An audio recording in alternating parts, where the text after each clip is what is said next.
Professoras, olhem essas dicas que valem ouro. Eu vou responder a pedido da professora Viviane, minha seguidora.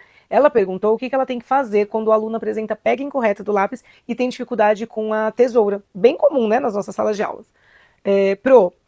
Na neurociência, isso está diretamente ligado ao amadurecimento das vias motoras finas.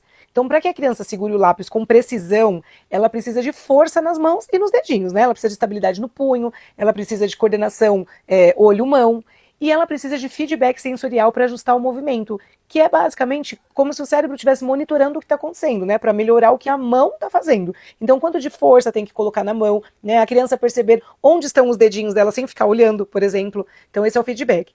Quando algum desses sistemas ainda não amadureceu, a pega vira uma compensação, né, uma pega compensatória. O que é isso? É quando ela ainda não tem força, estabilidade, né, ou coordenação suficiente para fazer a pega correta, então ela cria um jeito alternativo de segurar o lápis para dar conta de fazer a tarefa, a atividade. Sabe quando eles alternam e seguram o lápis assim, enfim, de várias formas, né? Usar o lápis ou a tesoura exige planejamento motor, então ela tem que pensar, e é importante, né? Ela precisa pensar, organizar e depois executar. Se esse planejamento ainda está em construção, os movimentos dela ficam mais lentos, né? Ou descoordenados, digamos assim. Então, vamos pensar aí nas dicas do que você pode fazer para trabalhar tudo isso. Primeiro, pensar que a gente trabalha os músculos primeiro, depois que vem o lápis. A mão, ela só escreve bem quando ela está forte. Então, o que a gente vai ter que trabalhar? Amassar massinha, apertar pregadores, espremer esponjas, manipular areia, terra, grão, né? Puxar elástico, não fazer tipo um polichinelo com os dedos mesmo, né? Trabalhando o elástico, a força, né? Com os dedos. Tem que trabalhar a mobilidade de punho e dedos também, então pintar com rolinho, usar pincéis grandes, aquele movimento de abre e fecha, sabe? Com bolas moles. Tocar tamborzinho também, né? Que você vai trabalhar movimento rítmico, que desenvolve bastante sincronia neural. E além disso, você também tem que trabalhar a coordenação olho-mão, né? Então, colocar bolinhas naquele colar, sabe quando eles colocam naquele, no fiozinho ali, né? Ai, me fugiu o nome, na nylon, por exemplo. Então, tem que trabalhar isso, tem que trabalhar em caixes pequenos, pegar o objeto com a pinça, tem que fazer atividades de transvasar, né? Ou seja, passar de um recipiente para outro, e aí pode fazer com arroz, com lentilha, com água, pode usar as mãos, pode usar funil.